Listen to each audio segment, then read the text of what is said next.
What's up, everyone? Thank you for joining us here for another Retro Rewind. We appreciate you joining. Apologize for last week. We didn't have one. I already explained that our schedules just didn't mesh up. But as usual, here on Retro Geek Gaming, I'm your host, and to my left or right, wherever he's got me, is my co-host Mike. So thank you for taking the time out of your schedule to do this today. Yeah, I'm happy to be here. Look forward to it every time. That is great. So we're just going to start off with the usual stuff about what we've been playing. You're welcome to go first. I just finished Last of Us today, actually. I just beat The Last of Us Part 1, the remake. Um, and I immediately purchased and downloaded Last of Us Part 2 because I was blown away by it. It is Yes, absolutely amazing. I was about to ask you what your thoughts on it were, because I hear it's an amazing game. I can't wait to play it. I might actually move on to it because I just yesterday finished Immortals Phoenix Rising. I don't know if I'm going to pay for the DLC to do that. Um, but as far as the main story goes, I've finished it and pretty much have done all the achievements that I think I can do for it. So I think it's time to move on to something else. Nice. Yeah, The Last of Us would be a good choice. I would recommend, if you are going to do that, thinking about getting this, holding off until you're comfortable purchasing Part 1 remake, because the character models are so incredibly detailed, and they're so detailed, and the facial expressions are so human like and lifelike that it adds such a depth to the scenes, right? Every emotional scene is just that much more emotional because you could see the pain or the sadness or the anger on the character faces. It's really incredible. So I know you already own Last of Us Remastered through PS Plus, but I think, if you're comfortable with a full price purchase, going with that. If not, waiting for a sale. But to me, it was 100% worth $70 and buying it day one, because the world building, the the voice acting, the music, the storytelling, the pacing, the writing, everything is just brilliant. It's like you're watching one of the most brilliant television shows.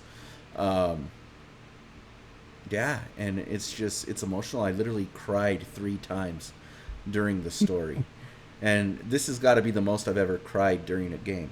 So that should tell you, how impressive the story is, and I think that's why it resonates with people so much, and it's such a popular game. Is that story? The gameplay, as much praise as I'm giving it, I wouldn't give it a 10 out of 10. If I were to score it, I'd give it like a 9, because I have to knock it down for the gunplay. The gunplay is a little clunky, and it's just not as easy to um, as you'd like it to be. To feel very responsive and smooth. Something like a Control. Control had such good third-person gunplay. Um, Now, you couldn't have that much action in Last of Us, obviously. I mean, I could see it does add to the tension, but yeah, it's a brilliant game, and I immediately downloaded Last of Us 2, and I believe that a lot of my gripes with the gameplay are addressed in Last of Us 2. So I'm looking forward to having a great time, man. I was thinking about downloading God of War, since God of War Ragnarok is coming around the corner, but I got to get through the Last of Us story. After Yeah, finishing that, I really just need to play and see how it goes.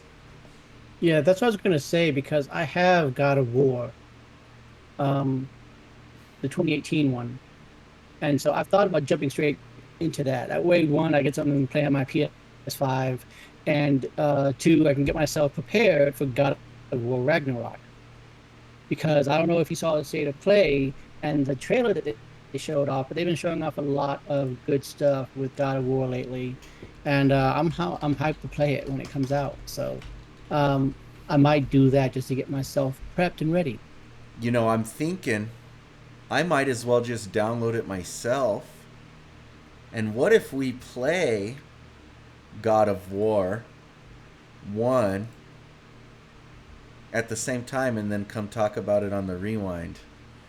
And then we'll be ready for God of War 2. Maybe we should do a God of War month uh, on the rewind, you know? Talk about Yeah, I mean, we play through and beat God of War 1, and then we play through and beat God of War Ragnarok. And then we talk about it.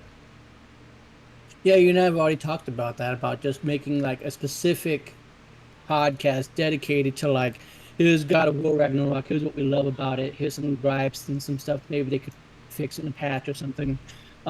We've definitely talked about that, so I would definitely be down. It's just going to depend, 'cause, we got a busy rest of the month, man. Like we've got Bayonetta coming out, we've got the Resident Evil Village DLC where you get to play as the daughter, and then of course in third person. You've got God of War coming out. You've got Callisto Protocol coming out. There's a lot of stuff Woo. that's coming out. It's going to be a great rest of the year. I don't even know where my time and money is going to be dedicated. So um, we're going to have to wait and see. But yeah, I'm stoked. Yeah, and looking at this God of War trailer, I've got it up for our viewers right now. You really can start to see that next gen shining. You know, Yeah, I it's was going really to say that. coming to a point where these graphics are getting out of control. You know, the level of detail and just the smoothness of the animations, and the level of detail in the environment, and the density of the foliage, and the facial expressions, and next gen is really gonna start to shine, I think, here in the next year. And wow, I'm really impressed by this trailer. Yeah, I mean, like I said, they started to really being really impressive stuff so far. And I think, because I mean, I did a video about this, that Cyberpunk's DLC isn't coming to last gen. I think that we're finally getting to a point now to where they're getting to be like, you know what? We want to support it, but we're just, what we want to do with this game or what we want to do with this DLC is just not going to be technically possible. And so we have to ditch it. So I'm hoping, and it's kind of sad to say because again, I like to have as much support as possible. I want to be able to play games on my Xbox One. It comes in handy for cross play with family or whatever. Like my son wants to jump on play with me. Okay, get on the other system. But I do want to see what these systems can do. So I'm kind of happy to see this and sort of just hear like, yeah, it's time to drop them because like I said, I kind of want that support, but I also kind of want to see, you and I have talked about this before. I really want to see what these systems are going to be able to do with these SSDs, like with the lighting and the shadows, and really just blow me away. And then if you can do stuff with the Pulse 3D headset, you know, that makes me can actually hear enemies coming up from behind me and stuff. It's going to be a great experience to play. Like I'm just looking forward to it. So I'm hoping 2023 is the year that we start to see these consoles really shine. Yeah, I agree, and I think The Last of Us Part One gave me a nice glimpse into what the next gen is, because I'm telling you, the level of clarity on all the textures, from right in front of your face to miles away, everything is high detail textures. The lighting is beautiful. It's just we've reached this level of clarity where now the stories and the gameplay can start to shine. You know what I mean? I think this level of graphical fidelity is going to become a standard, and then once that becomes a standard and people, I don't know, maybe everyone's always going to continue to push for better and better graphics, and that's just the way of it, and before you know it, it'll be indistinguishable. But I'd kind of like to see Yeah, us stop now and focus on experiences now, you know? yeah. Good. I mean, that's. I was just thinking that as you were talking. That's the big thing for me. Like, story is going to always be the driving force. I have to enjoy the story and I have to enjoy the gameplay. Otherwise, I'm going to put the controller down because I'm just going to be bored out of my mind. I'm not going to care. So the story has to be something that's really going to make me want to push through and get to the end. And the gameplay has got to be something that's going to keep me excited and coming back for more. So graphical fidelity isn't really that big of a deal, but it does definitely help because if I can be more immersed in the world because of how good it looks, that's just icing on top of that beautiful cake. So, and I do agree with you. Like we kind of had talked about this before, with like AR and VR, and of course the Pulse 3D headsets with the sound coming from like another room when I'm in one room, so I'm getting confused about where's that sound coming from. Stuff like that is experiences that I want to get because that's something that drew me to VR. Was like I can experience this world. I can be in this world. Yeah. Stuff like that is stuff that I really want to see. And so maybe with PSVR 2, it can really make the graphics look really good. Um, and yeah, the experiences can just come to us in a whole new way that we can't even think of. I'm looking forward to it. Yeah, I'm wondering when VR will get to that level. Um, I think we're still some ways away after looking at the Horizon. What was it? Call of the Mountain, or I can't remember what it's called, but the VR experience. Um, it looks good, looks great, in fact, for a VR experience, but we're not Hmm. quite where we're playing PS5 quality graphics in VR, right? I mean, no doubt. I mean, when I was doing the inpatient, which I actually need to get back to, you have this part in the beginning of the game where the doctor like leans in from a shadow, and it was really like took me back. It's like, whoa, I wasn't expecting that, and it looks real, but not so real that I was creeped out. And I think that that's a good thing because we don't need that uncanny valley because I think that that would just be too scary. Like if you can actually be in VR and it looks like somebody is for real coming out of the shadows at you. I think that's gonna be too much. Right. But um, I don't know. Like this, I want to see like because we talk we've played so many times about Detroit Become Human and how good that game looks. To see that run on like the PS5 and a remaster, it's gonna be mind blowing. I think so. I don't know what Quantic Dream is working on outside of the Star Wars game, but when they get the opportunity to come out with a new original game that's going to really push the boundaries of the PS5, I think it's going to be something that we're not expecting. Oh well, I think the Star Wars Eclipse is gonna push the boundaries. I mean, I mean, no, nobody does graphics better than Quantic Dream. Maybe no, nobody Naughty does. Dog. Maybe Naughty Dog. I think there's a few studios out there that are really always in the lead, and they're in the discussion. Naughty Dog definitely, especially after playing this game and just everything they've ever done with Uncharted. They've always been heralded as a great um, graphical studio, right, or whatever. But Hmm. Oh, well, definitely. I think Quantic Dream might be more of a. They're still third party because they're not owned by Sony, but they just prefer their technology. So they do well with them. But I think all the first party studios are really taking advantage of what Sony can do. That's why I think you see stuff like Naughty Dog that's really coming out. And even isn't it it's not Naughty Dog, is it Insomniac that makes the Ratchet and Clank games? yeah, it's Insomniac, and they Yeah. also make the Spider-Man games. And I'll tell And you, I was the Spider-Man remaster on PS5 looks great, and Miles Morales looks fantastic. Yeah, because I was gonna say that when they were showing it off at first, I was really impressed with what they were showing off with that ripped part. Um, That's a game you because like still looking, need to play. You need to you play the know, Spider-Man remaster on your PS5. That's yeah, got to go I high on probably the should. list. I probably should because I do enjoy that style of gameplay, and I need to realize that just because I play Spider-Man doesn't mean I have to play every single game because I'm just weird like that, like No, I mean it's a um, completely self-contained story. It has no relation to any of the previous stories.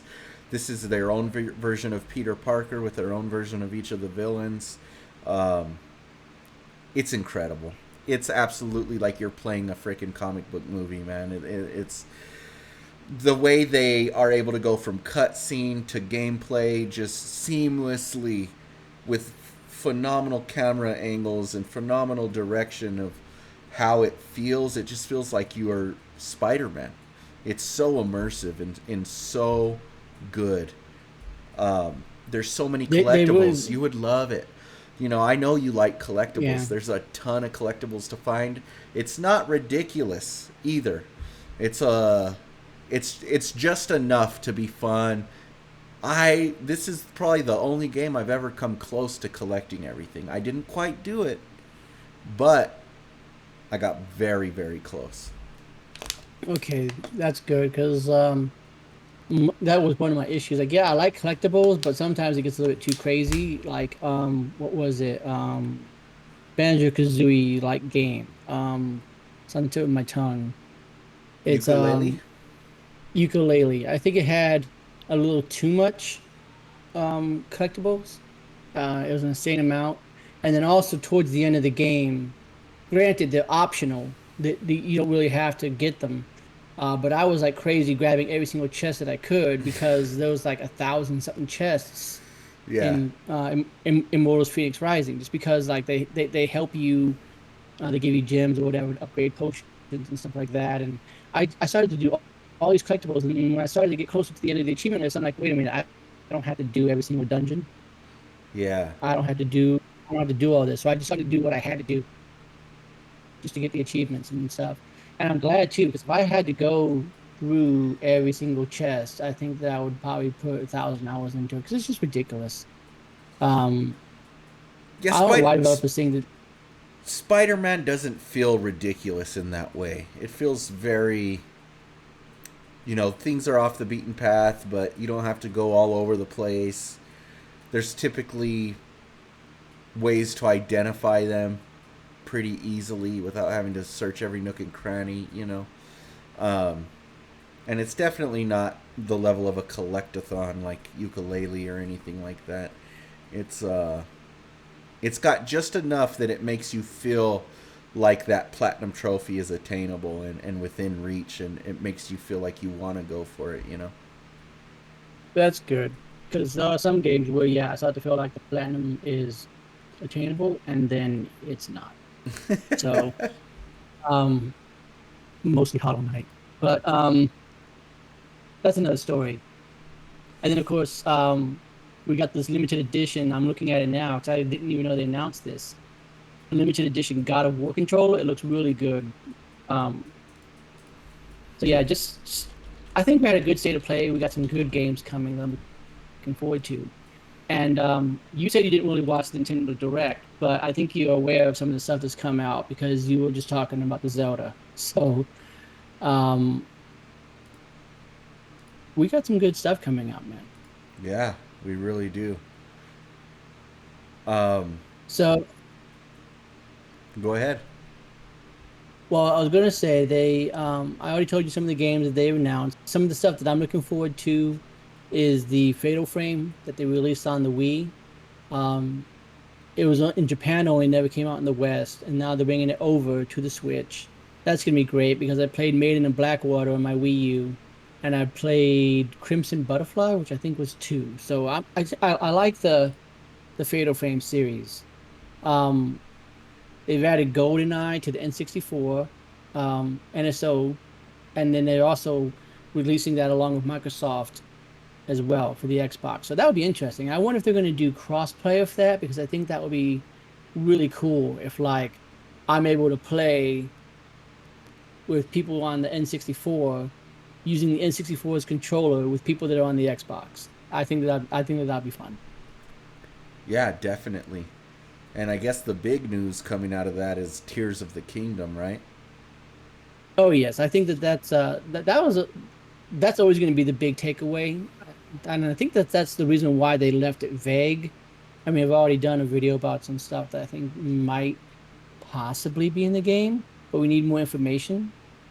But I think that the next direct is going to be specifically for Zelda because they know what they're doing. If they had had a 45-minute presentation, none of the other games that they announced would have gotten any spotlight. Like, who gives a crap that we're getting Resident Evil 8 on the Switch? It's a cloud version anyway. No one's going to care about it. But Tears of the Kingdom, I think, is going to blow up the internet for quite a few months. Yeah, definitely. And it seems like everybody's excited to get more information. What do you take out of the title? Well, I mean, I've told you this before, but the title is usually always a giveaway. Like the Ocarina of Time. You knew what the game was going to be about. It's about Ocarina and time travel, and the Ocarina helps you go through time. With Majora's Mask, he wore a mask that made him change shape. Spirit tracks. You're riding a train and you're setting up tracks. Just usually the game tells you what it is. Like a link to the past. Sorry, yeah, it is Link to the Past. I was thinking Link Between Worlds also. Link to the past, back and forth between the different dimensions and stuff. So I think the Tears of the Kingdom is something story related that we're not quite sure of yet. I've posted a theory that there's probably like tears or some kind of like an orb A that you have to, collectible. yeah, some kind of like an orb that you get from each dungeon that maybe you put into a centerpiece that opens up a door to the last boss, whatever it is. Um, Oh, okay. Maybe. I mean, I think it's Demise. I mean, I think it's very interesting that this game came out after they re-released Skyward Sword, and Skyward Sword is the very beginning of the timeline that tells you, okay, here's Demise and his curse, and here's the reason why we always have evil in Hyrule, and here's about the goddess Hylia and her reincarnations and stuff like that. And it goes into all the detail with that. And they were very specific and like, there's stuff about the upcoming Zelda game that's very important about, you know, Skyward Sword. And so it's just like, hmm. And Link looks at the sword like it's Fi, the spirit that's inside the Master Sword. It's broken, and the only reason why the Master Sword exists is to contain Demise and his curse. And it's like, okay. And then, like I said, the Ouroboros.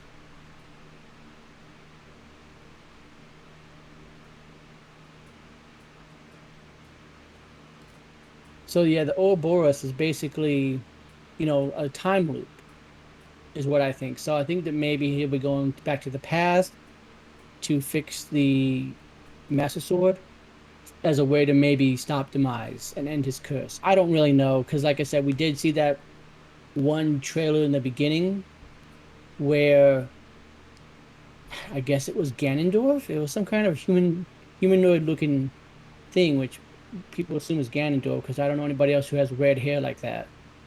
Um, so maybe Ganondorf is in this game and he's the evil, but I don't know. So we know We'd for have sure it's tears and not tears. it's Tears. I believe Nintendo's even said it Okay. I didn't know because I if they believe. only showed the logo and nobody has said anything because it could be tears of the kingdom, and maybe that's Yeah, maybe but that's ridiculous. that sounds a little silly though. Like that sounds even sillier than Tears of the Kingdom. Um, but I think this is going to be a trilogy. I think that they've got something going on here because they said they had so many ideas that they didn't want to like. They already released the DLC for Right. Breath of the Wild, and they said we got so many ideas that we're just going to make another game. I think that they're going to come up with so many more ideas after this. That they're just like, we're just going to do a third game. It's going to be a whole trilogy. I wouldn't be surprised if they announced that it's a trilogy. Yeah. Um, I don't know, man. I don't know what they got planned. I want to see more gameplay though. I definitely do. Yeah. It's definitely a sequel, right? I mean, it's not its own thing. So, how exciting is that to you? How often does Zelda have sequels where it's basically, the gameplay and everything is basically the same as the previous version? Because I'm not the most, you know, knowledgeable in Zelda. I've only played a couple of them.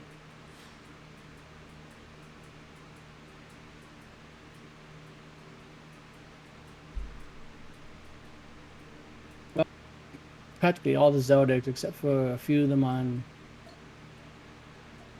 what I've played all of them, but maybe two or three. So I'm pretty caught up on the lore, and it's just something that just fascinates me.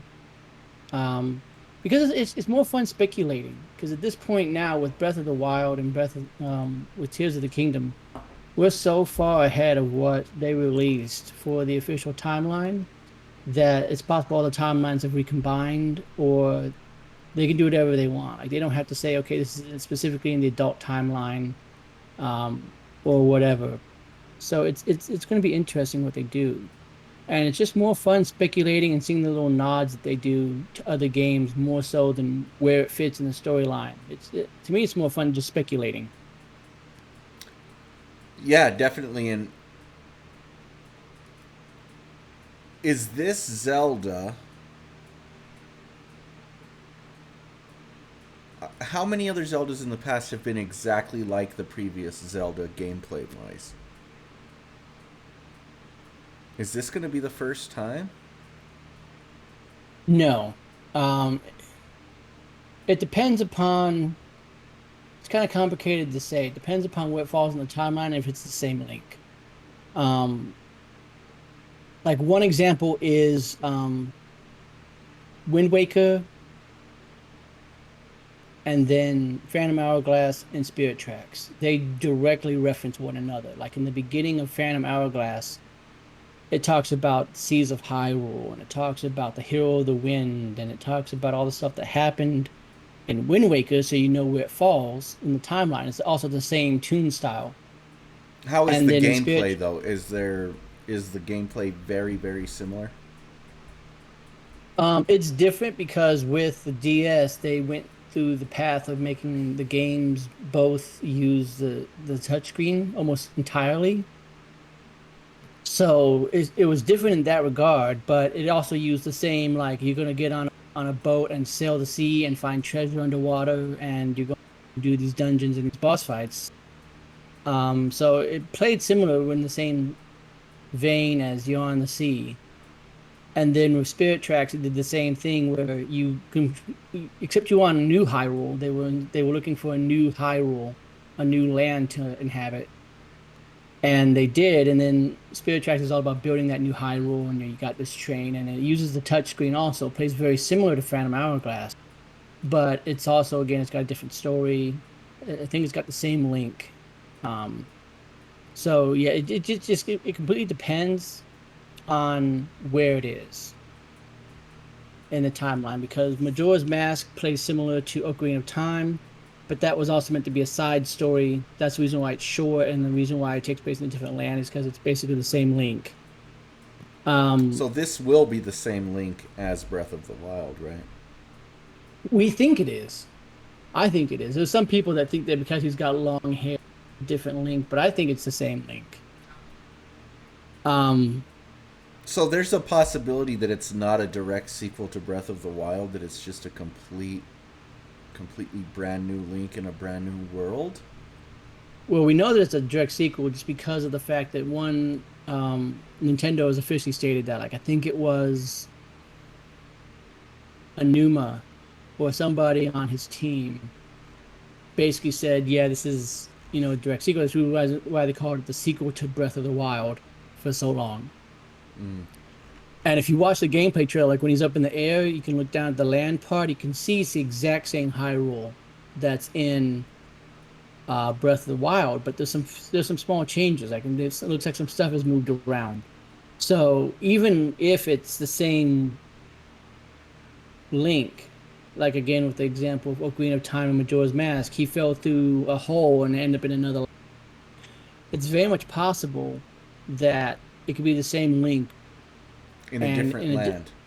in a different land, or even if even in time, because with Link Between Worlds, it was a sequel to Link to the Past, but it was a completely different Link. It used the same Hyrule from Link to the Past, but they moved some stuff around to where there was a different location. And then you had Lorule. You had a whole different part of the world. You had a whole different dimension that he ended up going to.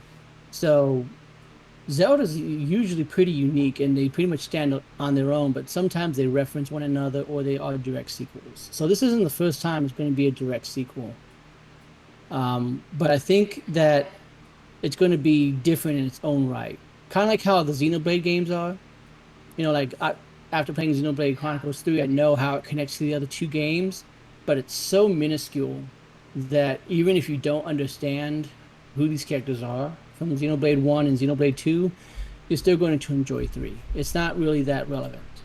So But Tears of the Kingdom I'll be able to pick up without having beat or really played Breath of the Wild and enjoy it from start to finish without needing to know anything other than what it tells me. yeah, I think so, especially if it does like the other games have done before. Because Wind Waker was the first game in a whole new timeline that they set up, and so they directly referenced Ocarina of Time. They told you what happens in Ocarina of Time. Right.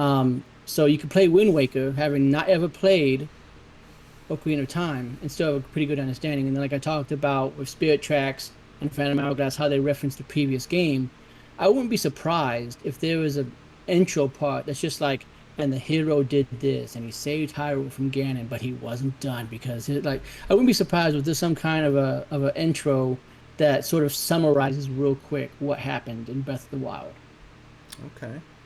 because they did that with Metroid Dread. Like it was real brief. It was about maybe 4 or 5 minutes, but they talked about what happened in the other Metroid games. They talked about what happened in Metroid, in Metroid 2, Super Metroid, and Fusion, to where it's like, okay, now you're caught up with the other four games. Let's jump you right in and enjoy Dread. Like, so you had pretty good understanding of the story without having had to play them. But if you played them, you have a deeper appreciation for, what they're talking about and the story. Yeah, and don't get your pitchfork and torch out. But I don't know if I'm very excited for Tears of the Kingdom. Just because I didn't really play through Breath of the Wild. I played it, I purchased it and played maybe 5 to 10 hours of it, and then it just kind of went away. It didn't resonate with me like it did with everybody else, I think. I think the But weapon durability system was a major gripe for me. I hated it. yeah, I thought it was I terrible. A few I mean, swings, man. yeah, I mean, it's a major gripe for me too, because even when you get the Master Sword, something that's supposed to be the bane of evil and its existence, like this is supposed to be the thing that's supposed to be unstoppable, unbreakable, and you can use it for like a few minutes, and then it's like, oh, it's out of energy, it needs to recharge. It's like, what? That's not the point. Right. Um, So do you so think they yeah, do away with the durability system? I would hope so. I mean, again, we have to wait and see more gameplay. So that's actually what they do. Because in some ways, I liked it because it sort of made survival a little bit more interesting. Because here I am, I'm in the middle of a fight, and then my sword suddenly breaks. I'm like, oh crap! I gotta run and I gotta freeze jump in the air and shoot arrows to get my distance from them while I pull out another weapon. Like in some ways, it helped. I think make the game a little bit more interesting as far as surviving instead of you just having like a sword that just never breaks. You just keep whapping them.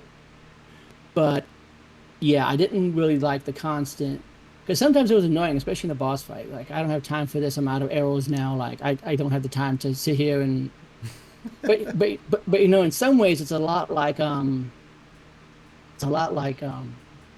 Horizon in that sense, where it's just a real quick, like, okay, hold down this button and like I'll just Craft. make some arrows. I'll just craft some arrows real quick, and I'll go back to shooting. Like sometimes it's not that big of a deal, and sometimes it is a big deal depending on the I situation. do kind of I like hope that it. real time crafting. That's what The Last of Us has.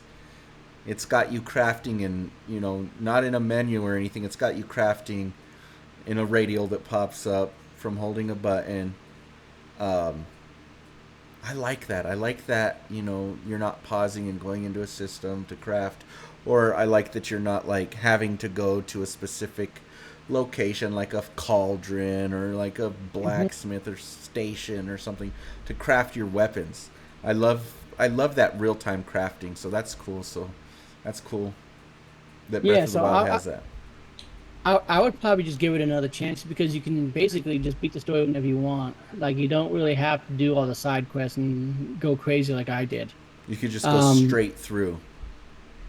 yeah, so if you want to, you can just do the four divine beasts real quick, do the main story, take out Calamity again, and then fight the Dark True Beast Ganon, whatever the heck they call it. Which by that point the boss fight's just a joke. But it's really up to you.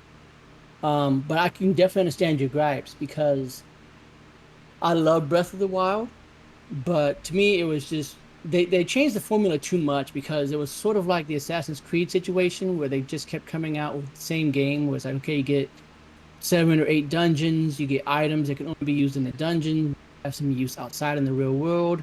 But it's the same formula over and over again, like what Assassin's Creed had, and they had to change the formula. So I feel like Breath of the Wild was them changing the formula up to be more open world. So I wouldn't be surprised if again, because it looks like there's 7 tiers, I think, if we don't get 7 proper dungeons and they kind of meld them together to where we have like a traditional Zelda game, but it's also open world. I wouldn't be surprised. That'd be fun. But I'm not really upset with you because Breath of the Wild and even Zelda as a franchise, it's just one of those things I think has to grow on people or you have to like it because I liked it.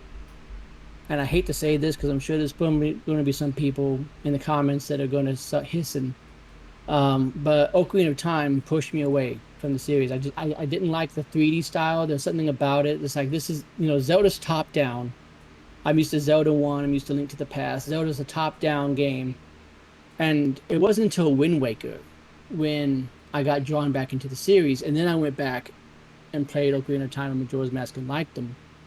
But at the time, I didn't like it. Hmm. So I really so who? liked Link Between Worlds. Hmm. I liked that one a lot. That's one I've played. Wait, is it a Link Between Worlds? The one on the 3DS. Yeah, is that what that one Yeah, is? Yeah, I yeah. liked that a lot with the paint, like where you could turn into like a 3D on the walls, like a little 2D paint. Hmm. Uh, yeah, I liked that one a lot. And And that was also them playing around with the formula a little bit because you could basically rent all the tools in the beginning of the game and go to any dungeon you wanted in yeah, order. that's what I So liked. I would like to see some of that come back. Or maybe because in the beginning of Breath of the Wild, they basically give you all the tools. They say, look, here's the stasis, here's the bomb, here's all this stuff. Now go play the game and do it in any order you want. So I wouldn't be, I would like to see them do that. But now dungeons, it's like, look, you can conquer the dungeons smart enough, but we prefer you to use this item. If you don't have it, you can still do it. It's going to be a little bit tougher for you. And so that way players can come up with different ways to play based upon what works for them. Which I think is probably one of the best parts about Breath of the Wild that I've liked so far is it's really accessible because you can play your way. If you want to just be straight up stealthy, you can. If you want to just go straight to the final boss from the beginning of the game and make it harder for yourself because you have to fight every single form in one go, you can do that. You can do however you want. So I don't know. Yeah, I think I'm gonna put that on my list as a game to check out early next year, maybe before Tears of the Kingdom. I think it comes out in May, right? Yeah. So we got like 8 months, so there's plenty of time. And if you still don't like it, that's fine. I mean, again, Zelda's just something that I don't know. It's like Mario. It's one of those series that just kind of draws me back in. Like I start to get sick and tired of gaming. I was like, yeah, everything. But then Mario comes out and it's colorful and it's fun, and it does something different. I'm like, yeah, I'm back in. Like it's just I don't know. There's something about Zelda. It's serious, but it's fun at the same time. It doesn't take itself too seriously, even with the darker parts like you get in Twilight Princess and Majora's Mask, which is like yeah, you kind of got a little bit dark there, but they don't get so dark and serious to the point where it's like, whoa, what just happened? Like Yeah. it, and then like I said, the speculation of stuff is just fun.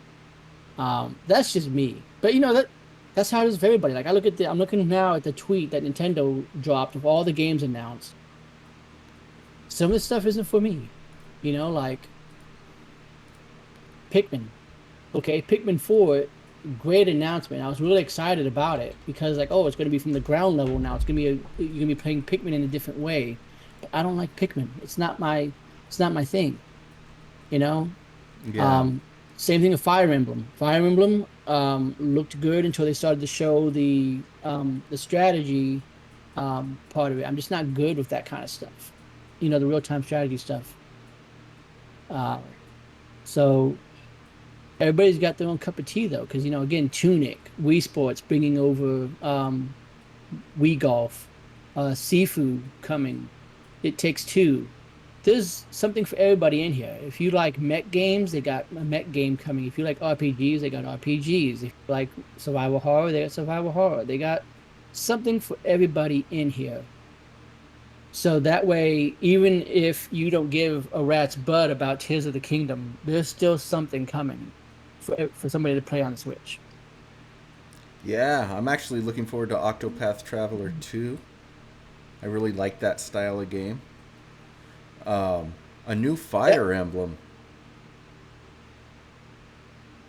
How yeah. do you like the Fire Emblem series at all?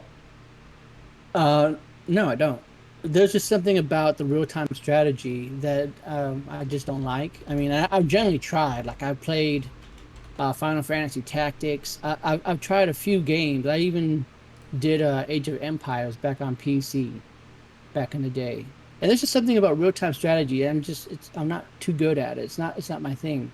Fire Emblem looks like it's got some really good stuff going on. Like it's got a really good story. So I may still give it a chance, but it's just the gameplay, the real-time strategy, moving somebody here and just be like, I don't know. It's not my thing. What is it about that gameplay style that you don't like?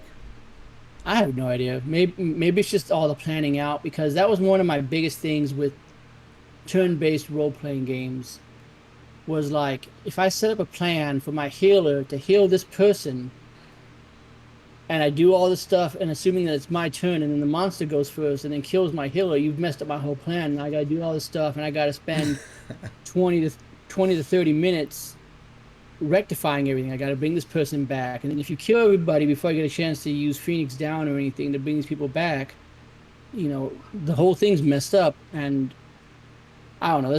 That's the reason why I'm willing to give Final Fantasy a chance again now that's gone to like the actual action part because I can be more in control and be like, okay, this has gone south. They've summoned some minions. They brought in, you know, other people, or I wasn't expecting that move at all, and they killed somebody. I can right then and there be like, now I'm going to switch my strategy around. I don't have to do 4D chess basically and be like, I have to then plan 4 or 5 moves ahead. I can basically switch stuff on the fly, Right.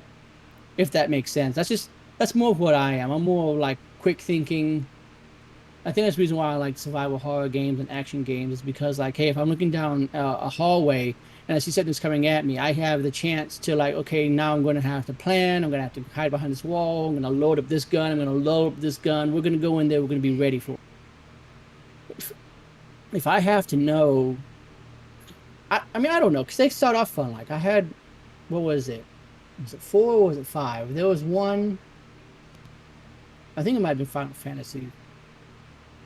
There was some Final Fantasies on the Super Nintendo that I was enjoying.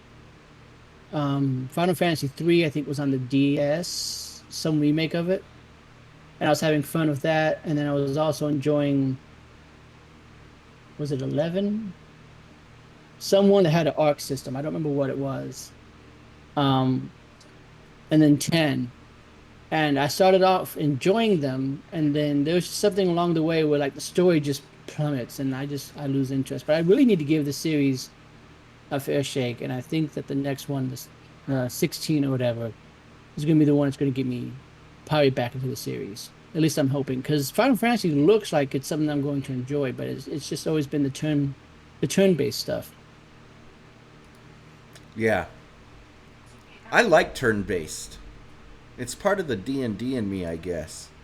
I'm surprised to Yeah. hear you don't like turn-based when you do like tabletop role-playing. Well, because that's a little bit different. Because again, it can be A little more that's different. creative. Yeah, it can be a little more creative because I can think of a situation where in Dungeons and Dragons I was playing a game with somebody and they put us in this really tight cave and it had all kinds of different paths you could take, and somewhere in this cave was a beholder, and we had no idea where it was, but I ended up finding it by mistake.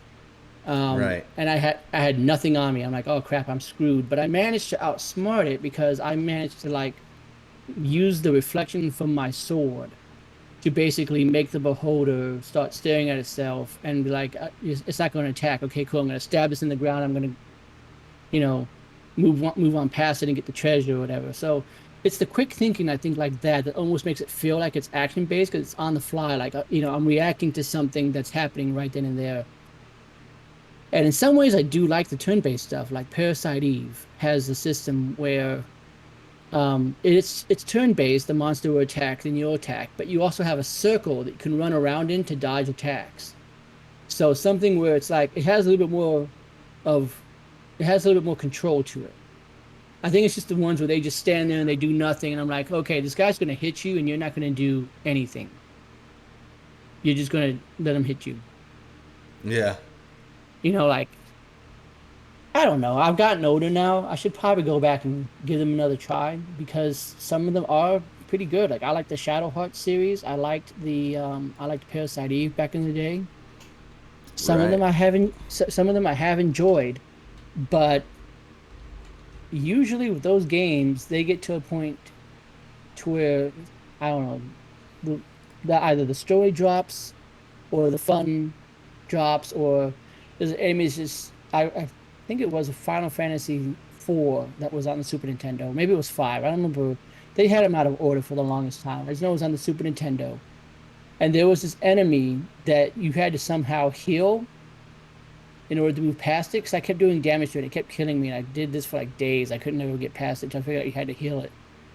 But the only problem was I only had one person on my team that was healed, and it killed it every time. So it basically made it to where, like, okay, I'm not getting past this, and it just ruined the fun. So it's like I don't know. I really need to give them another try How though, about the because I think Divinity Original Sin series?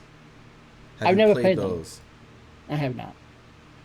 Now, those are a masterclass of turn based combat and But I have ability to interact with environment and cast spells that interact with the environment and different elements interacting with each other and spells interacting with each other and the way they interact with armor and different protection spells and everything. It's just very, very much like playing Dungeons and Dragons, and it gives you some of that creativity that you said you feel like thinking on your feet. There's a lot mhm. of freedom and creativity you could put into those original Sin games. They're amazing. I might have to check those out because I've also been thinking about just going back to some of these other ones. Because like yeah, I love Xenoblade, but I have to remember that the person that made Xenoblade also made Xenosaga and also made Xenogears. And Xenogears was a game on the PS1 that I really remember liking. Even though it was turn-based, it had some really fun stuff to it. So maybe I'll do that. And then of course I never really gave it a shot because the PS1, I kind of feel bad as a retro gamer now because I wasn't back then. I was kind of like, oh, gaming sucks. I was just kind of trying to push it away until I embraced it later on in my life. So during the PS1 N64 era, there were quite a few games that I skipped, and one of those games that I skipped was Chrono Cross. And I hear good things about Chrono Cross and Chrono Trigger, that whole series. So I've thought about going back and playing those. So I don't know. It's going to depend upon how Final Fantasy does, because I think if I get into that, I'm going to go back and maybe do like Final Fantasy 7 and do Final Fantasy 8 and do all those games again. And like, oh, now I like turn-based. I'm going to go back. I go back and forth. I'm weird like that. I get tired of them. Like there was this while I got tired of Animal Crossing, and then I get back into it. Like, oh, this is actually really fun, and then I want to play them again. Right. Uh, Another example was Castlevania. For a while, I didn't like Castlevania because like, oh, they're just so they're going into 3D now with these ones on the PS2. I don't care for them anymore. But then it's like, no, but some of them like Dawn of Sorrow, really good. Like so, and I get back into it. So it depends. It depends upon the game and I guess just how I am. So I really need to stop just getting rid of games. I just need to keep them, hold on to them, and if I play them, I play them. If I don't, I don't. Yeah. So your channel is Retro Geek, right? Hmm. Retro. So in the past, how much time do you feel like you're going to spend on retro games in the next several months versus new releases? Because we've talked about how many new releases are coming. Do you feel yourself returning to any old series? I actually do every now and then. It depends upon the itch. Um, like I've thought about going back and doing all the Metal Gear games. Like I have the original Metal Gear on the NES. So I thought about doing the original Metal Gear on the NES again. Of course, the classic Metal Gear Solid. Doing Metal Gear Solid 3. I can't touch 2 because I've already done 2 and I've played 2 so many times.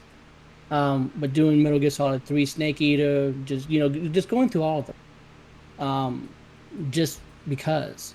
And some of them I also skipped, like what was it, Peace Walker on the PSP. I hear that that one was really good. So I do need to focus more on retro stuff, but the problem that I have is like retro gaming is getting so much more expensive, especially now as we move into the age that we're moving into now. Everything is becoming either a digital game or it's being released on a service. So it makes it kind of hard for me to go back and be like, yeah, I want to do this game, but if I wait long enough, maybe it will come to NSO. Maybe it will come and be a part of PlayStation Plus. I can play a PS1 game or something. So it makes it hard for you to then justify, yeah, I'm going to drop 70, 80, 100 something dollars for this old game when I can probably just pick it up on the store for half of that cost or even a quarter of that cost. But um I would like to. I would actually like to. That's something I've actually talked about on my channel a couple of times. Like, look, I know it's retro and it's geek, but right now I'm mostly focusing on gaming because I just don't think I have that much of a following yet. Like, I don't want to have people that are used to me talking about gaming stuff, and then they watch stuff and like, oh, by the way, here's the fourth edition D&D monster, and we're gonna we're gonna talk about all the monsters in it. Some of my favorite monsters. Join me for the next hour and a half. Like I don't want to do that to them. Like I already feel bad enough when I give them 10-minute long videos because I'm like, yeah, I know I kind of dabbled on a little bit. You should just have like stopped watching like 2 minutes ago. Yeah. So I just don't want to do that yet. And even from watching some bigger YouTubers, watching them switch, um, sometimes harms their channel. Like I have some that I follow. They play in all the gaming systems, but they mostly talk about Nintendo. So when they talk about Sony, you can see that their video doesn't get that much view, and it doesn't Right. get that much feedback because they're mostly seen as a Nintendo channel. Do you feel And like sometimes your channel's gonna become a Nintendo channel or no? I would like to. I mean, I'm small fry right now, so I can really talk about whatever I want. But I have thought about splitting it up, like doing retro geek movies and just talking about old movies and, all the comic book stuff and just like, here's all these Marvel movies, here's this, that, and it becomes a specific movie only channel, and then one dedicated to board games and the board games would also include tabletop games and stuff. Just so that that way when you go in to watch something with a video, like you have a wrestling channel that you're going to do, it's specifically 100% dedicated to wrestling. The people that are going to watch your channel, they know what they're going to come and They know what watch. they're gonna get. Yeah. They're going to get a wrestling channel. If you just one day got up on the stream and go, so guys, I'm gonna let's talk review about camping gear. yeah. So it's like I went to Las Vegas last week, and we're gonna have a video that talks about the top 5 tips to help you win in a casino. Like that would just throw them They'd off, be like, what? Yeah. Yeah, Well, like that's I smart. can't. So you're thinking of having retro geek gaming, retro geek movies, retro geek, uh,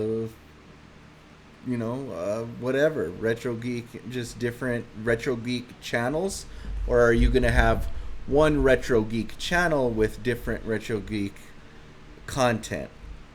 Is that what you're kind of saying, that you don't want to do that, right? You want to just have specific channels.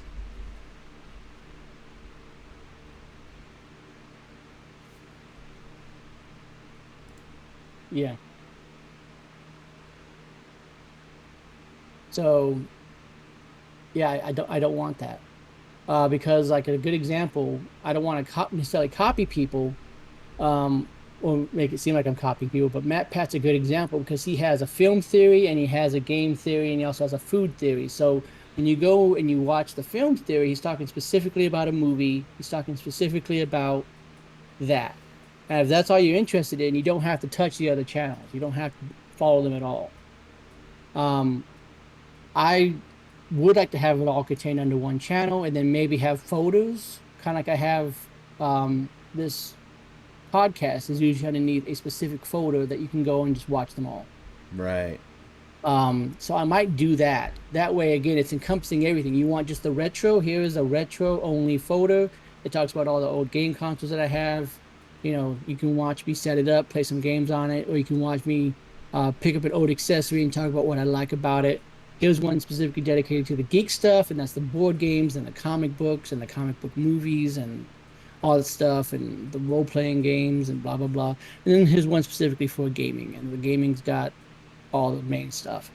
I would like to do that, but just from what I've seen and I've heard from people who have more experience than me, it's usually best to keep it specific to one. Just because that's Right. what people come to your that's what people come to your channel for. It's like if you are I didn't really want to get political here, but just a good example is if you lean one way or the other politically, and you know that this one person says stuff that you agree with, you're going to want to follow them. If they suddenly started to shift over in this direction, or they change parties, you're not going to want to watch or listen to them anymore. Right. And that's just kind of how I feel. I don't want to be one of those channels. It's like I'm over here one day and then I'm over here, and what's this guy talking about? Is he bipolar? Like he's going all over the place. I want to stick to one thing until I have a decent amount of following, and then maybe tread the waters a little bit more on the other stuff. I mean, it doesn't really matter. I only have like 30 some subscribers, so at the end of the day, I can do whatever I want. But I'm just saying that I would like to at least have that consistency under my belt. I think that's a good idea. So what else do you got for us, man? I don't really know because I mean that was the thing of it. Like, there's been some exciting stuff that's come up from Nintendo. Like I said, got some interesting stuff that came from the state of play. We talked about the God of War. You talked about stuff that we're gonna play in the future, and then you've shown some suggestions out there for me. But let me throw this out to you: is there anything older that you feel like you haven't played yet that you do want to try, or perhaps go back to? Because there's been a lot of stuff that um, like I like Suda51. I love his stuff. I think he's just crazy with his games. I want to go back and play some older Suda51 games like Killer is Dead. I want to go back and play some of those older ones and pull up my PS3. So I don't know if there's anything older, like maybe Sly Cooper games. Because you said you were having fun with Jack and Daxter. I Oh, remember one point you loved said you it. had. Yeah. It, I didn't know if there's anything that was older that you were probably going to go back to. Let's see. Um, I think I'm kind of done with my older kick just because I just finished Last of Us. Even though it's a brand new game, it feels older to me. And then I had just played and finished playing Jack and Daxter: The Precursor Legacy. I do want to go back and play Breath of the Wild. I do want to go back and play. What is the most recent two top-down Zelda that came out for the Switch? That would be Link's Awakening because Link's they Awakening. completely. I want to play Yeah, that. that was a Game Boy game, a Game Boy, yeah, Game Boy original, and then they colorified it for the Game Boy Color, and then they remade it with the new graphic style, the new art style on the Switch. So that would be the last 2D top-down one. So that's what I want to play. Actually, I've been getting the itch to play Link's Awakening, and I think my Switch needs a little bit of love. My Switch hasn't had a lot of love recently. Um, been playing a little bit of Mario Party with my girls, but outside of that, my Switch needs some love from me. So I'm thinking Link's Awakening will be one of those older games that I go back. Oh, dude, that was something that was interesting. Also, was the fact that on like the NSO app they brought over like all these games. Like I think they brought over like 3 or 4 Mario Party games from the N64. So if you have that expansion pack, you can basically play just about all the Mario Party games. Like it's just so interesting I really think that we're gonna get to a point to where this is what they're gonna do because I'm starting to slowly see it. Like, oh, you brought over, um, what was it? They brought over, I think Mario Party 1, 2, and 3, maybe 4. I don't remember if they announced 4. And then there was something else in the series where it's like, oh, you brought them all. Like I was expecting you to bring like one over it, brought like all of them. So it's just like, this is cool. Maybe we are going to get to a point to where Nintendo is going to slowly bring over their whole backlog, and I don't have to pull out a retro system anymore. I can just go back and do like I've been doing and play like Journey of Silius again, because that is a great game on the NES. Silius has got some of the best music that I've ever heard from an NES game. And then, go back to the Donkey Kong Country games again. Just some fantastic stuff. Um, I would actually be more willing to do the older games, especially on PlayStation Plus, if they just didn't have trophies with it. I don't know what it is. You can call me a purist. Maybe it's just because of the fact that as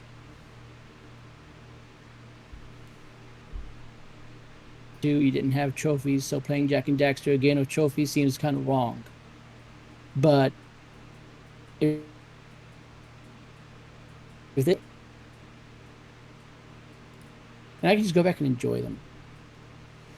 Yeah, you hate looking at your trophy list and seeing like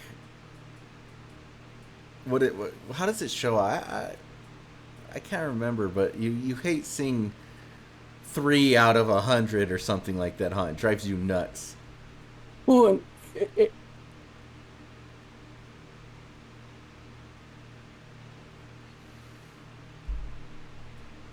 never heard this series in my life, and I try it, and then I get like an achievement for just pressing the start button, and then I decide like 5 minutes later, like, no, I hate this crap. I'm gonna completely delete it. Now I have that one achievement just floating around on my game card forever, just because I tried a game for like 5 minutes and I got one achievement out of it. Um, it just seems wrong. That's maybe that will change with the game rentals. Maybe they can have some kind of a way because that is the whole point of game demos. Um, but some games don't have demos. Some games are just you have to download it and play it. Um, so maybe you can toggle it to where the trophies can be on and off on based upon your preference. I don't know. I really don't know. But yeah, sometimes it's fine. Sometimes it's not. Wait, Sometimes I don't is care. there an I so I don't pay attention to trophies at all. I've never gone into my trophies list. I don't even know where to find it on my PlayStation. I'm not gonna lie. Is there like a total thing where it's like you've earned 770 trophies out of 950? Yeah, So there is. that's what you're saying. So if you download a game and just test it out and get one of their trophies, and the game had 70 trophies, now you're that much further behind on your trophy list. Is that what you're saying? Yeah, and then also because you probably see it more prevalent on the Xbox as an example. But if I was to go into an Xbox game and even sometimes stuff that I didn't even mean to. Like I remember one time I started playing solitaire on my computer. And of course, because it's on my Windows device, it has achievements. And so I won a game of solitaire, and it's like, you win, and here's an achievement. It's like I didn't want an achievement for solitaire. Yeah. This is solitaire. This sucks. Like, but now it's got like 15 something 20 achievements. It's like, great, that's gonna be on my game score forever. If I could just hide that or something, that would be great. But at the end of the day, I just had to learn that they're frivolous, meaningless things that don't do anything for you. It's just Other zeros and ones, my friend. Just digital code with no meaning or value whatsoever. Yeah, but there's just something about it. It would be like if you picked up Mario 64 again, and then suddenly you just like, and now here's all these achievements for it. And it's like this is not how Mario 64 plays, but okay. There's just something about it. It Maybe almost it does. maybe It almost changes the gameplay if you're achievement hunting. It changes the experience. So if you were to purchase Mario 64 with no achievements and play through it for the first time, or you were to purchase it with achievements and play through it the first time, you might play the game differently. If you have a focus on achievements during your first playthrough, So you're right. Hmm. It might change your experience fundamentally. Because I mean, if you knew that there was, this is one of the first things that I look for, especially with trophies, because PlayStation seems to be notorious for doing it. Um, if you knew that there was a trophy specifically for beating the game on hard, it's almost like you want to go, yeah, I guess I'm playing on hard, even though I was going to just do normal. Like you almost just want to be like, yeah, I'll put myself through that extra little bit just because, I might as well. Even though you're right, it's basically a bunch of ones and zeros. At the end of the day, I don't really care. I know, like with Hollow Knight, I would love to have gotten the platinum with it, but it just started driving me insane with all the boss rushes and stuff. Where it's just like, nah, it's not worth it. I'm not gonna get the platinum, and I move on. But I like getting platinums. I like it when I can look at a game like As Dusk Falls, and I was like, guess what? You just got every single achievement in this game. You're the boss. You rocked it. I feel like I have 100% that game. Like I feel like I've seen everything that I can see because I got every single achievement that the developers thought was important. Yeah, I that's don't interesting. I don't know. I'm Maybe that I'm curious to try to go into a game hunting for achievements. Maybe one of these games I'm gonna play here soon. I'm gonna try to 100% it or platinum it. well, because in some ways it's fun because you're doing stuff you're not thinking about. Like you're I don't know, see stuff that I would normally ignore. Like I just started to instantly think about stuff. I was like, oh, I didn't even think about it because they say some stuff like I'm trying to think of a good example, but like it, I guess just the best example that I can think of because you love Hollow Knight also is just like you find every single one of those little runes that give you the advantages, like they give you extra hearts and they give you all those different capabilities. You want to explore every single inch of the map to find every single one of those. It encourages exploration. It encourages you to, okay, now I've got this ability. What can I do with it? And you just kind of start thinking, oh wow, like with Kenna, it's like, okay, find all the little ghosts or whatever they are and help them move on. And then, dash, you get this dash abilities like dash through three people or dash three enemies or whatever it is.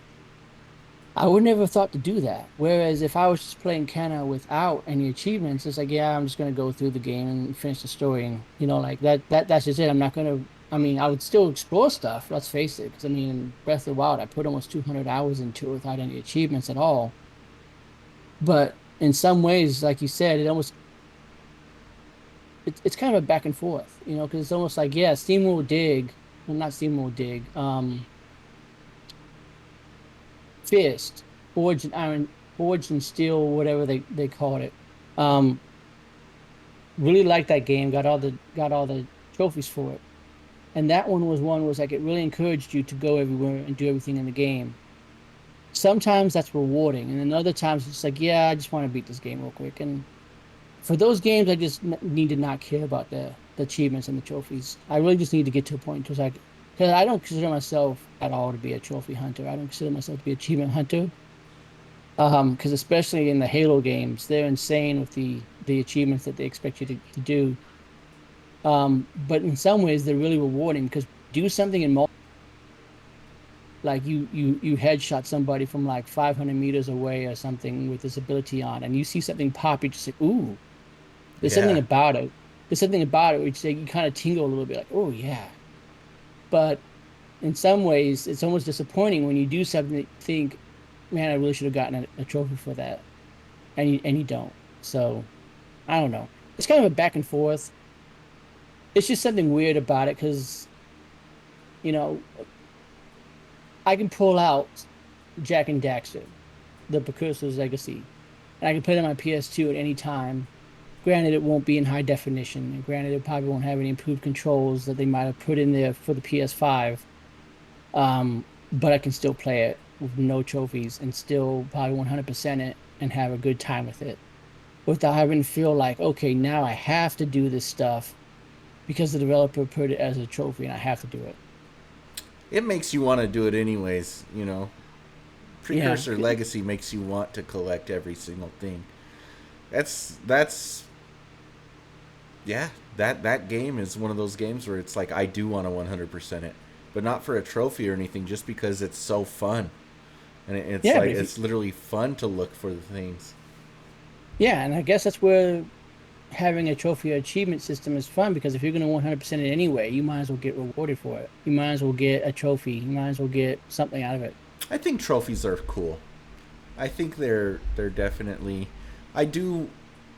I think it's Xbox, right? Where when you get an achievement, it tells you how many, what percentage of other players that played the game got that achievement. They do it on PlayStation also. If you look at the PlayStation list, they have a rarity system of like common and rare or whatever. I think it tells you like I'd have to double check to see if it's updated for the PS5, but I think it says off to the right of like 13% of the players have got this trophy or something like that. So, Yeah, I uh, like that. I like that. When it comes up and it's a low percentage, it does give me a boost. I'm like, wow, I just did something only 2% of players have done. That's insane to me. When you're yeah, but talking the about millions of players, you know.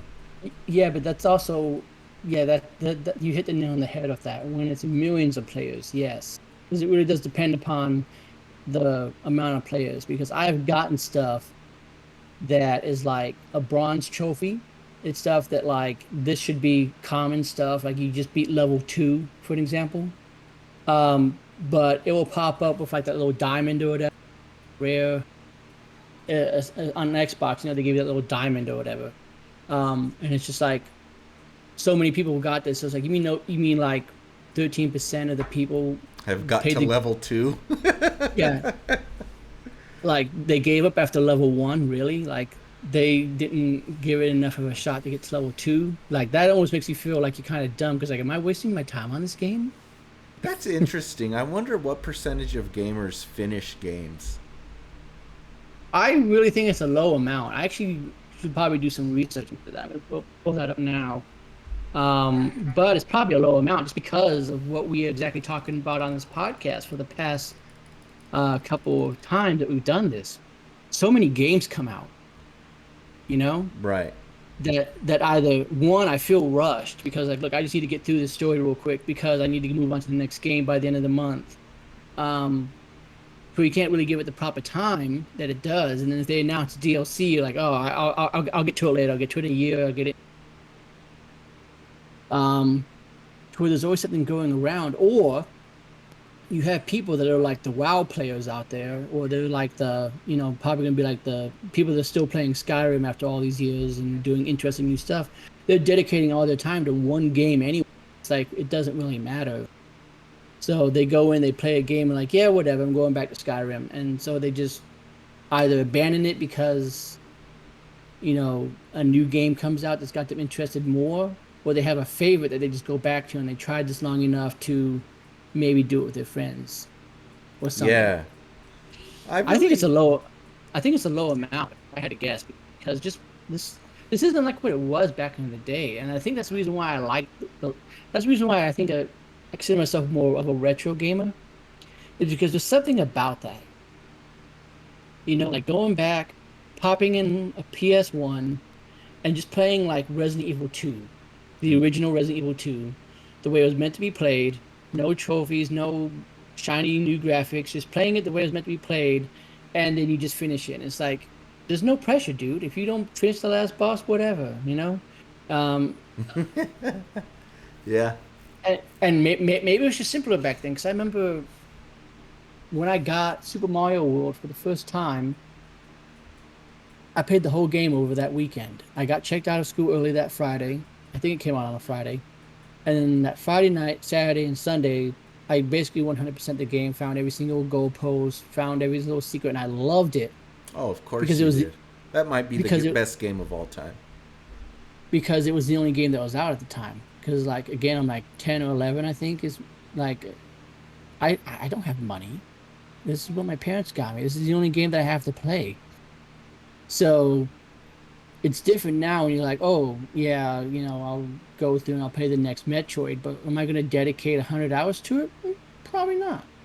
Like I feel like sometimes 100 hours is even kind of pushing it for some games because by the time you're into the 100th hour, it's just like, is there enough stuff here to keep me going for another 100 hours, or is this? So sometimes having those short games that are like 20 hours long, they're story driven, and you can finish them in maybe two sittings. Maybe play it on normal, you play it again on hard, and you're done. Sometimes those are the better Oh experiences. man, Last of Us 1, I just beat it. I think it was 16, maybe 17 hours. And it's just such a sweet spot for me. That is Yeah, such a because sweet spot of just storytelling and immersion, and it didn't overstay its welcome, you know? exactly, because sometimes games do that. Like, okay, Immortals, Phoenix Rising. Did that overstay its welcome? towards the end, yes, I think it did. Because again, I loved it. There's still plenty of stuff story wise that I could do because they introduced some new gods in the DLC. But like I was talking about, the amount of chests that they give you is just like I don't need to find all these chests. This is getting ridiculous. Every time I think I found everything in this area, I go What's to a high in the point. chests? Um, it depends. Some of them have gear, like they give you a different color for a helmet. Some of them give you a brand new helmet to wear that has different, because the armor that you wear has different effects. Like you might have this bow and arrow, for an example, and this bow can do 15% more damage to headshots, whereas this one lets you load quicker or something. So they all do different things. But some chests have just like gems in them and increase your money or increase your stuff so you can make more potions or whatever. So some of them are useless and some of them actually have value. And I don't know if I want to necessarily go to High Point every 5 minutes and look around again and like, did I miss another chest? Did I miss another chest? So after a while, it did outstay its welcome. So I just finished the story, but the actual story itself of helping the gods and no, that was great. I liked it. Yeah? I really enjoyed it. And I hope they do another one. Combat good? Um, yeah, but it's like it's almost like Breath of the Wild in a way because like I did not do the Korok stuff because I don't feel like finding 900 something Korok seeds. Forget that. That's too many. But I did all the shrines. I did the main story. I found all the really important gear, like the Master Sword and the best armor that you can get and stuff like that. I found every inch of the map. I did what I thought was basically 100%ing it, other than finding all the Korok seeds because you don't get anything for doing that. So I didn't see the point of doing it. So some people would say, well, you haven't 100% the game because you didn't do all the Korok seeds, but it's like, but it's not really an important part of the game. They're just extra puzzles for you to do for the sake of keeping you busy, I feel. So it it really depends upon your gaming preference, though. Right. So I don't know. I guess it just depends on how you like to play. Um, you and I have talked about this before. I feel like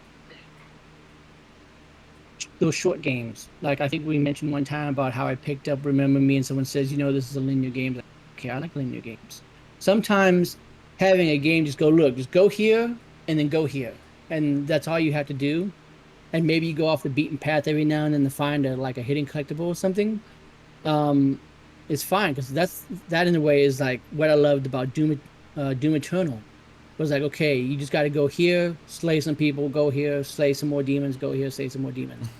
But along the way, it's like, oh, there's a hidden item up in here. Okay, cool. If you can get to it, that's fine.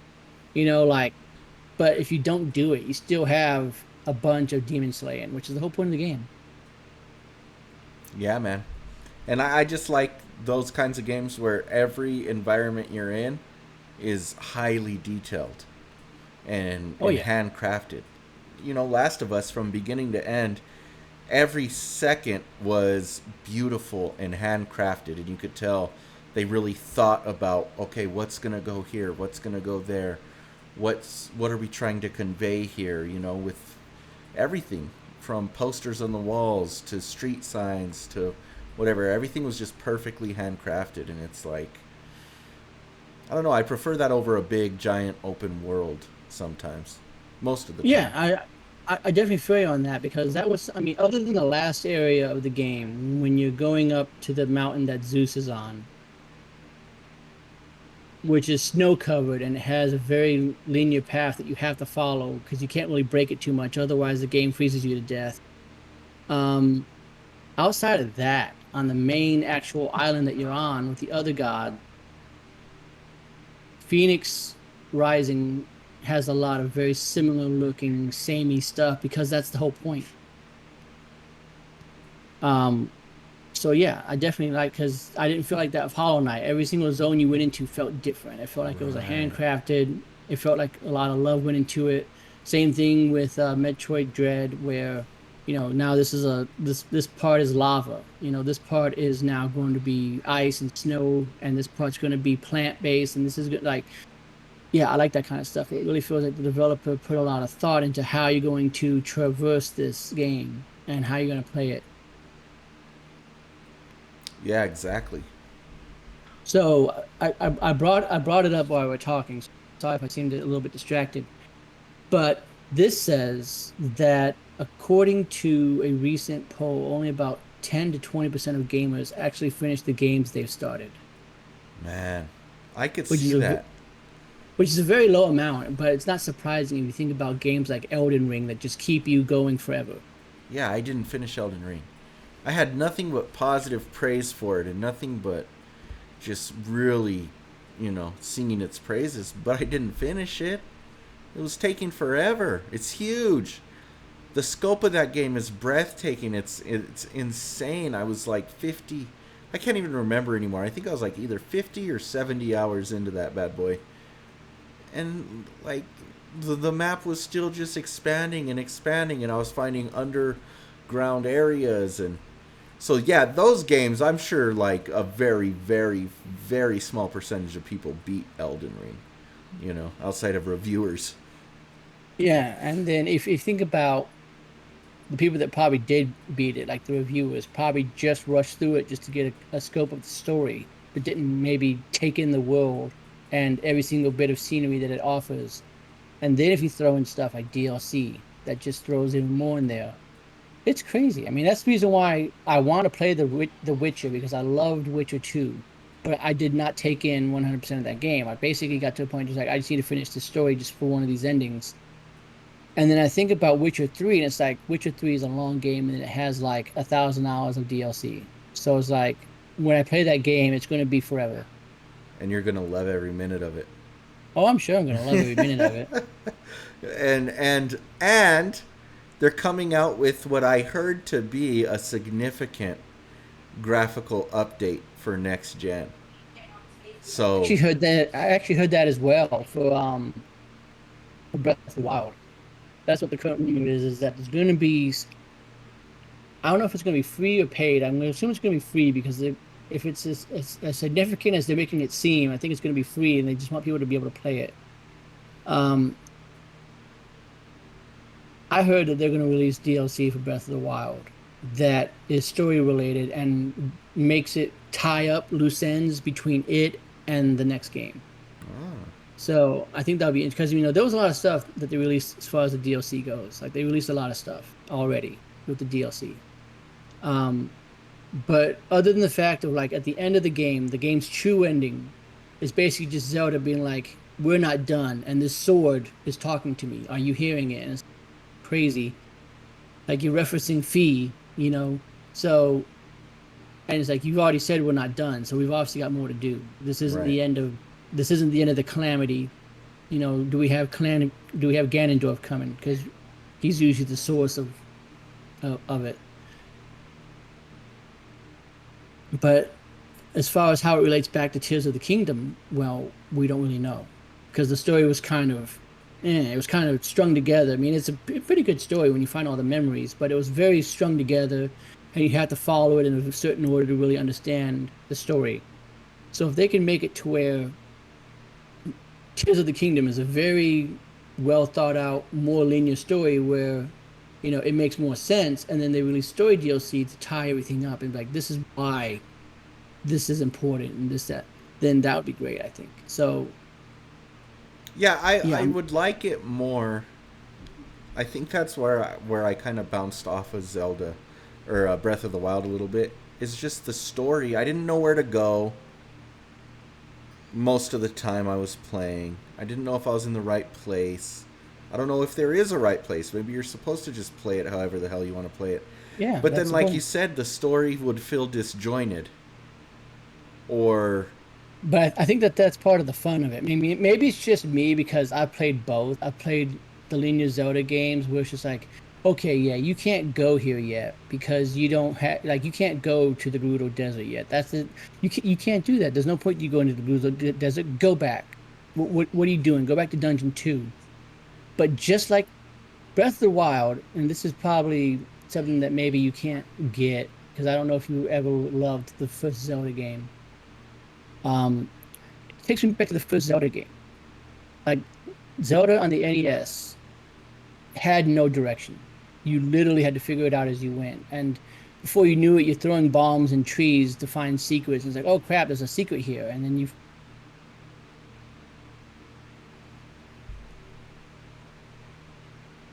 where these dungeons were. The game did not tell you. I mean, it gave you a map, but the game, if you didn't have the map, you just had to figure out where these dungeons were, you know?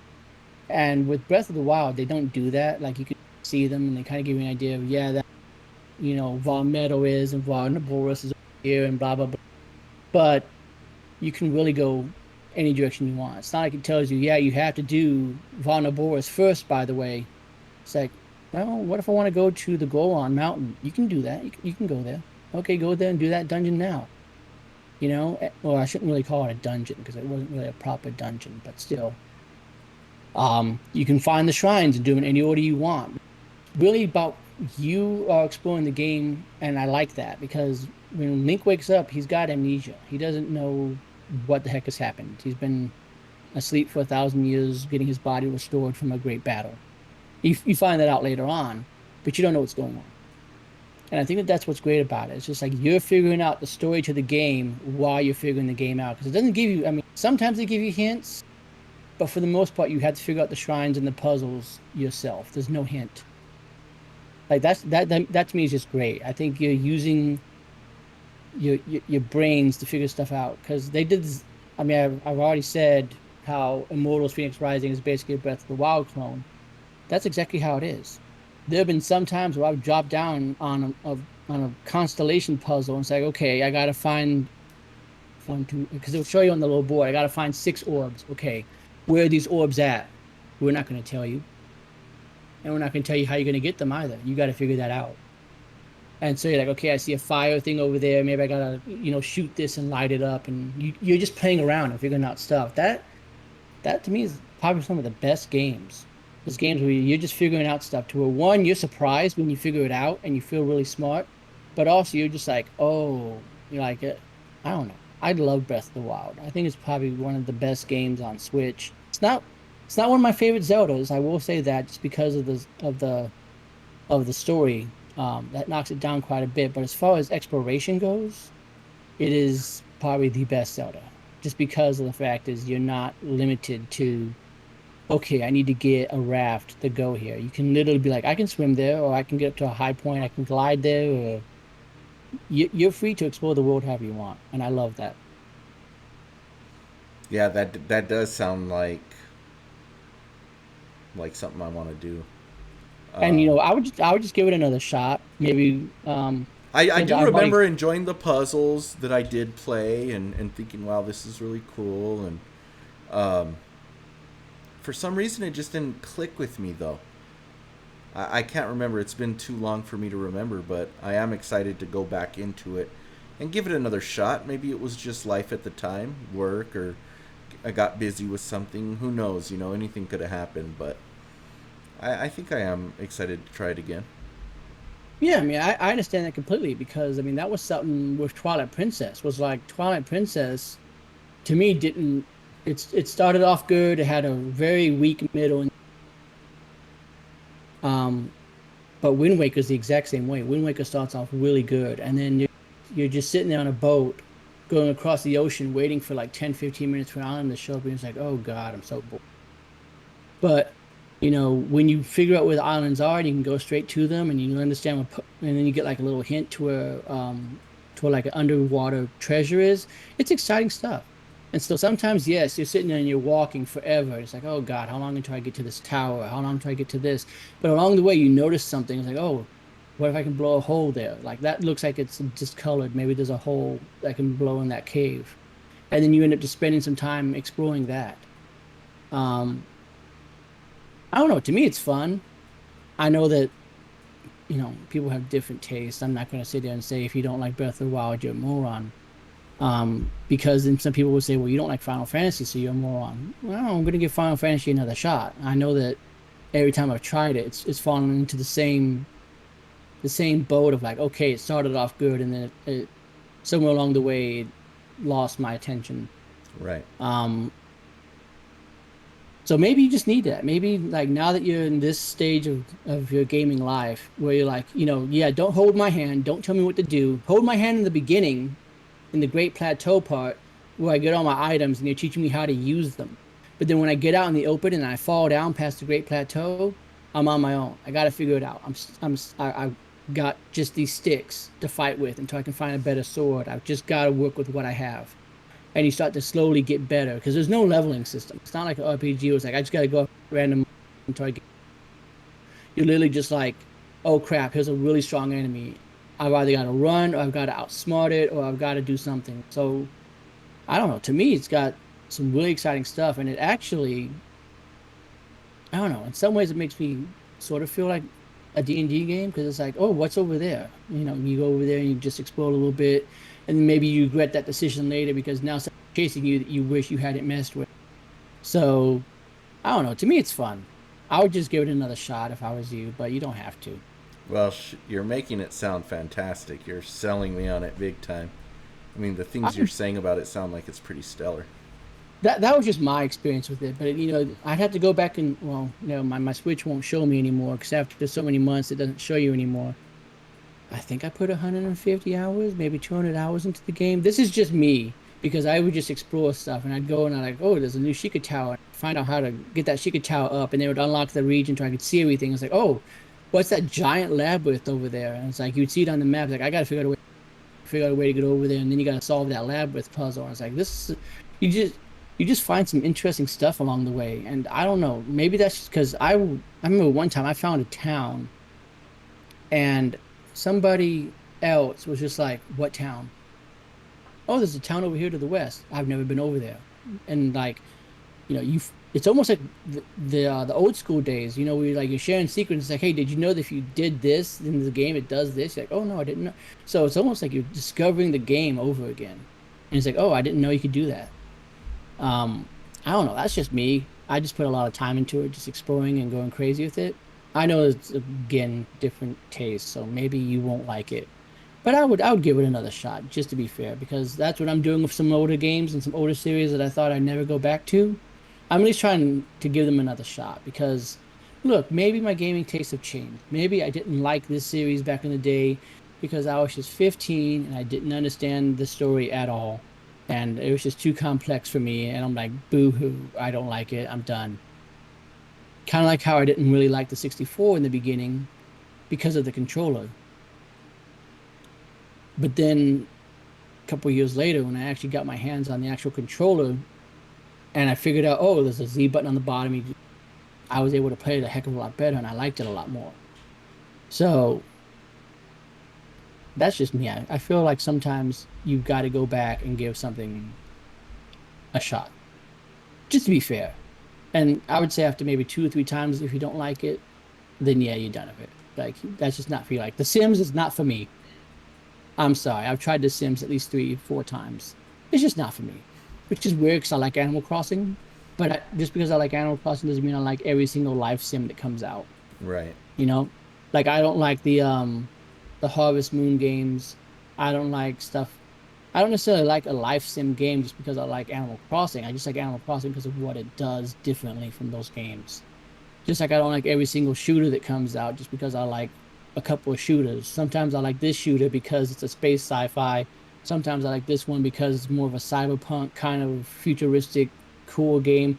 And sometimes I don't like it because it's just another World War II shooter. So it depends. Definitely. But I feel like I've done a lot of talking, a lot of babbling. So I'm sorry that I've taken up a lot of your time. Did you have anything else that you want to touch upon? Nope, I think that's it, man. I've enjoyed it. Okay, so what I could do is we'll go ahead and close this out. And I'm sorry for anybody that's listening to the podcast this long has gotten bored by me. Um, but let's go ahead and just close it out with this. If there was one series, this can be, you know, games that have had just one in it or many games. But if there was one older franchise or a series or just a game in general that you would like to see come back and modernize on modern day consoles, what would you want to see come back? It's Castlevania easily. The Symphony of the Night. I'd love to see a Symphony of the Night sequel. Um,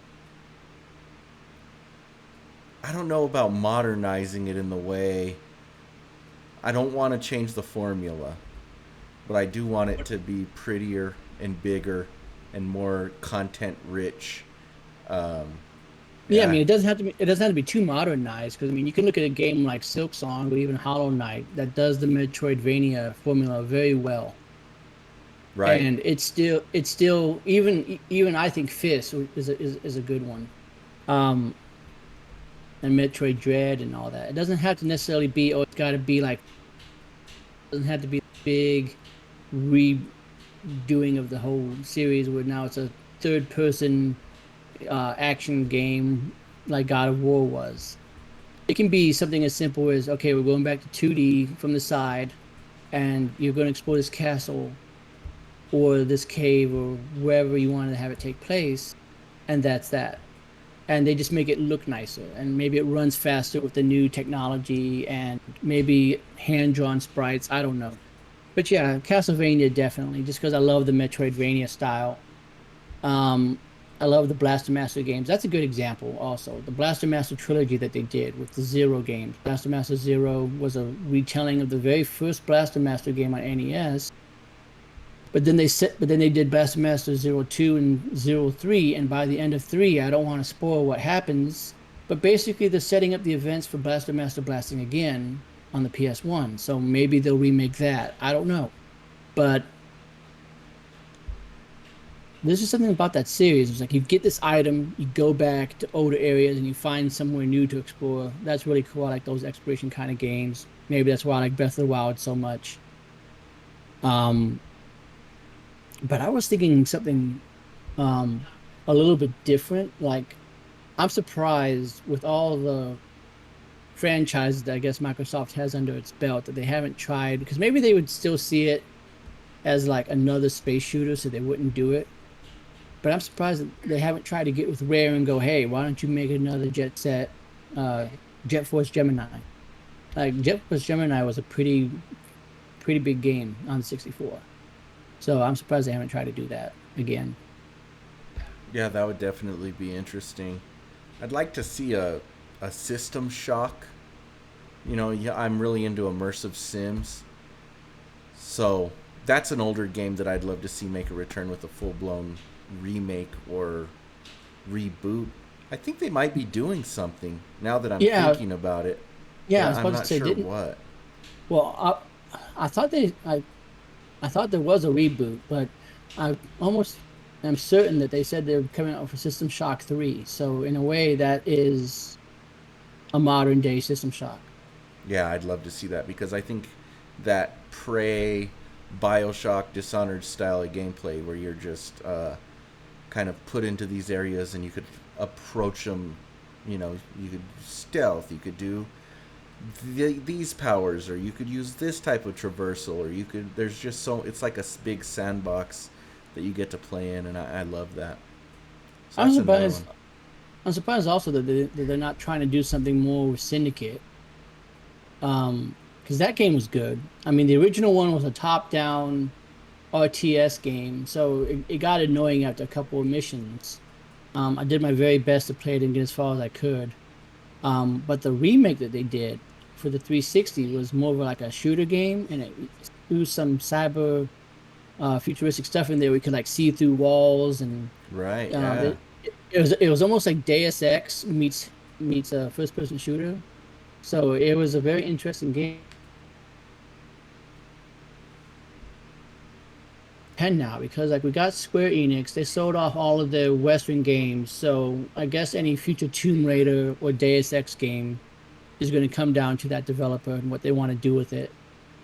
I don't know. There's a lot of great games out there. Like I've always said, they should do a Dark Cloud 3 just because I think that that would just be a great combination of an RPG and like a town building game.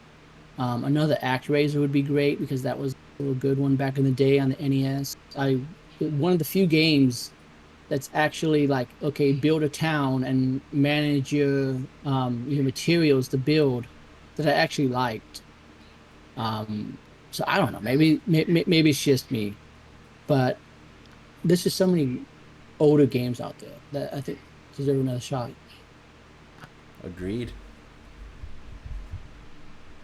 But all right, I'm not sure how long we've run this, but I know you said you're limited on time, so I didn't want to keep you for too long, man. I appreciate you again doing this podcast, and if you want to do it again next week, we'll be up for it. Hopefully, we've got some more interesting stuff to talk about next week also. Sounds good, man. And did you want to plug your channel or anything, or do you want to just wait? I'm not quite there yet. I do have a name, but I'm not ready to share. Perfectly fine. Like I'm not comfortable going 100% live with this yet. I think we still got to work out some Thanks. broadband Yeah, and some other stuff first. But hopefully, one of these days, maybe next year in 2023, we can be live. So if people want to jump in and affect the conversation, I can watch the live stream for the chat and be like, "Oh, yeah, so and so brought up a good point here, and we can talk about that." that'll be perfect. Um, that'd be good, yeah. But we'd have to wait and see. But I hope that you have yourself a good night, and I will see you next time. See you later.